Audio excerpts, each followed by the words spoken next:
चला आज आपण बनवणार आहोत साधी सोपी तुरीची डाळ।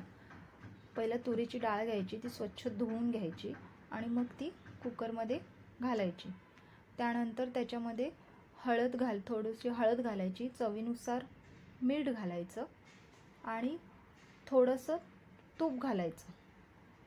तूप घालून ते चांगलं हलवून घ्यायचं आणि कुकरला 3 ते 4 शिट्ट्या घ्यायच्या। हे बघा, आपली ही डाळ आता शिजून तयार आहे। त्यानंतर ती थोडीशी ढवळून घ्यायची आणि आता आपण हे लसूण ठेचतोय, लसूण सोलून लसूण ठेचून घ्यायचे। आणि आता मी माझ्याकडे मातीचं भांडं होतं म्हणून मी मातीचं भांडं घेतलंय। त्यात तेल तापवायचं, मोहरी घालायच्या आणि जिरं घालायचं आणि आपण जो ठेचलेला लसूण होता तो लसूण घालायचा।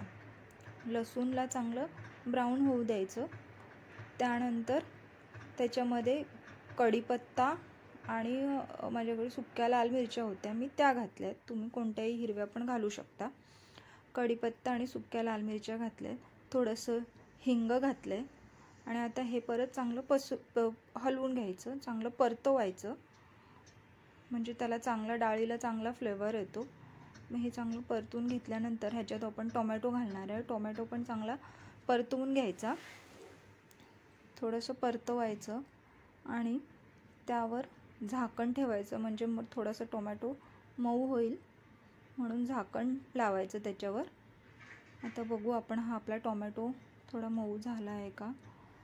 आता हा चांगला मऊ झाला आहे टोमॅटो। थोडंसं परतवायचं आणि त्यानंतर आपण जी शिजवलेली डाळ होती ती डाळ ह्यात घालायची।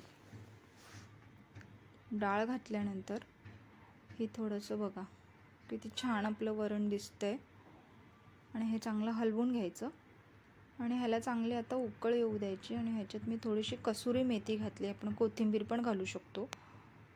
तर आता बघा, उकळ तर ह्याला अजून आली नाही आहे, आता चांगलं उकळू द्यायचं। परत थोड्या वेळ मी उकळ येण्यासाठी ठेवलंय। उकळ आली की आहे बघा, आपली ही डाळ तयार आहे।